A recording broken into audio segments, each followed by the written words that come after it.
I seriously love Google. I mean, just when you thought that we needed leakers to get us information, along comes the company and just says, hold my beer.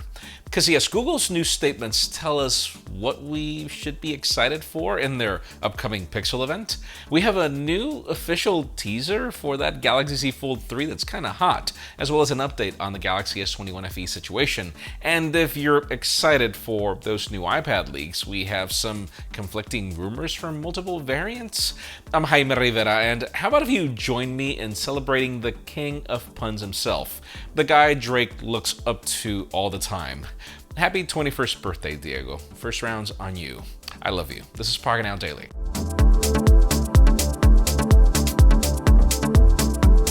The official news today still begin with deals, starting with the new OnePlus devices, as rumors hint that the T variants are taking a hiatus. Amazon currently has the OnePlus 9 Pro for $117 off, meaning you can get that for $951, which, is still pretty expensive. Anyways, Samsung's Galaxy Watch Active 2 is getting a $100 discount, so you can grab that for $180. That's a good one. If you want a Samsung phone to pair that with, they're still offering their trade-in deals, which are going strong for the Galaxy S21 for $100, the S21 Plus for $200, the S21 Ultra for as low as $400, but again, you need an eligible device for trade-in. We also still have those crazy good reservation offers with great perks for the company's Galaxy Unpacked at the top of the description if you plan on buying a foldable, which kind of makes sense now. Now, going back to Amazon, the Nokia 8.35G is $179 off, leaving that at $420. And finally, the Fire TV Stick 4K, which I love, is currently getting a $10 discount. You can get that for $40. We have more offers on Samsung products, laptops, Acer Chromebooks, and more in the description. Let's move on to Apple and some very confusing updates when it comes to none other than Siri. Let me get this straight. First, Apple said that they were expanding Siri's access to other services, which sounds great, but then hold it right there. It seems that maybe they changed their mind, sort of.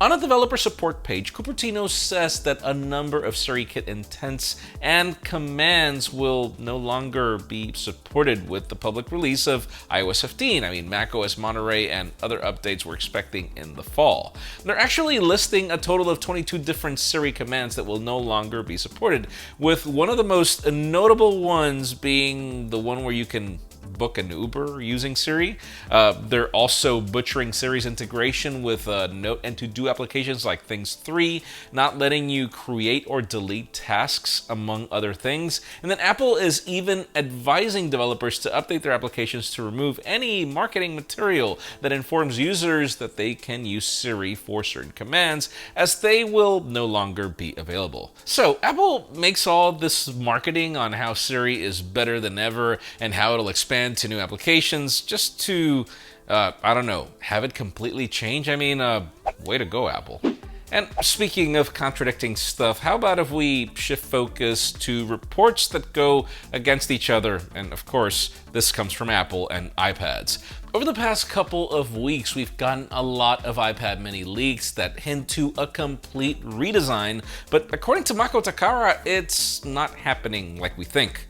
Or so we think. Starting with that iPad mini, they claim that their latest information indicates that the next generation iPad mini, as well as the next regular iPad, do not seem to be any different from the existing ones, completely contradicting other reliable sources like Ming-Chi Kuo and Mark Gurman. So yeah, let's just take that report with a grain of salt, as all these sources are credible. They also talked about an upcoming iPad Air where they mentioned that it will bring the same 10.9-inch display with Touch ID and the power button, but it will now bring a dual camera module with an ultra-wide sensor like what we get on the iPad Pros. Apparently, there's also a possibility of a LiDAR scanner making the cut, as well as a 4-speaker audio system and 5G capabilities. Other reports mention that this iPad Air could bring an OLED display, but no word on that from this report. And then keep in mind, this is the first time that we've actually heard about another iPad Air refresh, so that's a long shot on my book, but could it be that we're actually getting 2 iPad mini units? As previously rumored before, we've heard about these 2 possible units, so it would make sense to have a Pro and a regular variant. But alright, you know the way it goes. The closer we get to a Galaxy Unpacked, the more official the leaks get. Yesterday, we covered how Sammy gave us a ton of information on what we can expect at the event, and now we get an official teaser, and can I just say, I mean, this is probably the coolest, most epic teaser that I've seen from the company in years. The teaser starts by showing us old products, like the first cell phone or PDA, which were good products at the time, but that eventually changed. It references to how it's time for the flat slab to change, and then it alludes to the Z Fold's design as we get to see the phone with some skyscrapers unfolding inside, very Inception-like. And then the teaser then ends with the words "is good enough," and then get ready to unfold, which reminds us to tune in on August 11th. And can I just say, I mean, I agree with this. It is true that for us to go from what we had to what we have today, change needed to occur, and after using the Z Fold 2 for about 6 months, I can see that makes sense now. Stay tuned for our After the Buzz on how things have evolved here. Now, on a separate note, no pun intended, let's just sidetrack over to the Galaxy S21 FE for a bit. We have a new tweet from Roland Quant where he claims that the Galaxy S21 FE is now officially back on track, which is kind of weird. With Unpacked being just 2 weeks away, I mean, this most likely means that the phone won't be coming at that event after all, and it does mean that it could be coming at some point. I mean, we'll see how that unfolds, and I know, I'm sorry, that was a terrible pun. And finally, for the hottest news today, let's talk about Google. It's been a while since we've had a couple of good Pixel leaks, but now that Samsung put out a statement opening expectations for their event, I mean, I guess Google just decided to be a good partner and do the same. On the company's Q2 earnings call, Sundar Pichai talked about Google's consumer hardware efforts. He started with a recap of Google I/O and moved on to Android's new personalization and privacy features. After that, he went on to tease Google's upcoming Pixel event, where they plan to properly showcase Android 12 and deep technology investments. Now, these deep investments could very easily be about their custom silicon, codenamed Whitechapel, and which has been in the spotlight for the Pixel 6 in their leaks, along with the new design. While we're on the topic of chips, a new 9 to 5 Google report shows how both the Pixel 4a 5G and the Pixel 5 were listed as out of stock at the beginning of this month. And as a matter of fact, Google Fi has removed the entire listing of these devices, including the descriptions and certifications.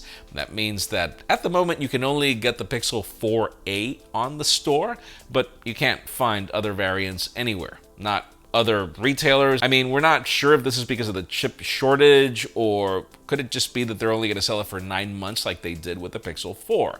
It kind of sounds to me like they're gearing up to another release, but then it's happening pretty soon. So with the leaked custom silicon, a different design, and some very decent specifications, let us know in today's question, I mean, what does Google need to do for you to want a Pixel 6? Because seriously, guys, I am sad to see people go crazy over these leaks and then nobody buys the phone. I don't know. I want a flagship with flagship cameras for me to pick. That would be me. Leave us a comment down below. We'd love to know what you would need to want to buy this phone. Friends, again, if you want to get the news earlier, follow us on Pocketnow.com and subscribe to our channel for more videos like this one. You can also follow us on social medias. Our extended coverage happens on Instagram, and follow me on my personal handles to admit that, yeah, I mean, Drake does look a little like my son, but, you know, I mean, they're both good-looking guys. Please give this video a thumbs up if you like what you saw. I'm Jaime Rivera. Thanks so much for watching. We'll see you tomorrow.